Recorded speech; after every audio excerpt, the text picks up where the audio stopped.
రైతుల వరి ధాన్యం కోతలు కాకముందే ఎంతో గొప్పగా ఆలోచించి మన ముఖ్యమంత్రి రేవంత్ రెడ్డి గారు రైతు కళ్ళల్లో ఆనందం చూడాలని గొప్ప సంకల్పంతో ఈరోజు ముందస్తుగా వడ్ల కొనుగోలు కేంద్రాలు, ఐకేపీ సెంటర్లు, సహకార బ్యాంకు సెంటర్లను ముందస్తుగా ప్రారంభించడం జరిగింది. కాంగ్రెస్ ప్రభుత్వము దేశంలో ఉన్న ఏ రాష్ట్ర ప్రభుత్వాలు చేయలేని విధంగా ప్రతి ఒక్క రైతుకు, అర్హులైన రైతులకు 2 లక్షల రుణమాఫీ ఏకకాలంలో చేసిన కాంగ్రెస్ ప్రభుత్వం ఘనత చెందాల్సింది. మరి సన్నాలు పండించిన రైతులకు 500 బోనస్ కూడా ఇచ్చింది.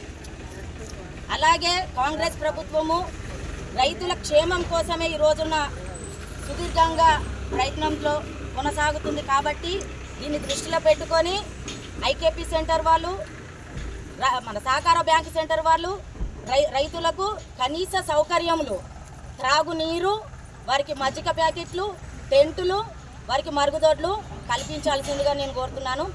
మరి ప్రతి ఒక్క రైతుకు అందుబాటులో బార్దానాలు, వారికి పరదాలు సకాలంలో వారికి అందుబాటులో ఉండేలా చూసుకోవాలి. రైతుకు కాంటా విషయంలో 41 కిలోలు తప్ప 1 కిలో కూడా ఎక్కువ శాతం ఉన్న రైతులు మా దగ్గరకు వచ్చి మాకు అన్యాయం జరుగుతుంది, మాకు కాంటా విషయంలో తేడా జరుగుతుంది, కోతలతోటి వివిధ వర్ణాలతోటి మాకు అన్యాయం జరుగుతుందని మాకు ఒక్కో కంప్లైంట్ ఇచ్చిన మరుక్షణమే ఐకేపీ సహకార సెంటర్ల మీద శాఖపరమైన కఠిన చర్యలు తీసుకుంటామని హెచ్చరిస్తూ ఈరోజు కాంగ్రెస్ ప్రభుత్వము రైతుల కోసమే ఈ రోజున ఉన్నది, రైతు క్షేమమే అనే దిశగా ప్రయత్నిస్తుంది మన కాంగ్రెస్ ప్రభుత్వము.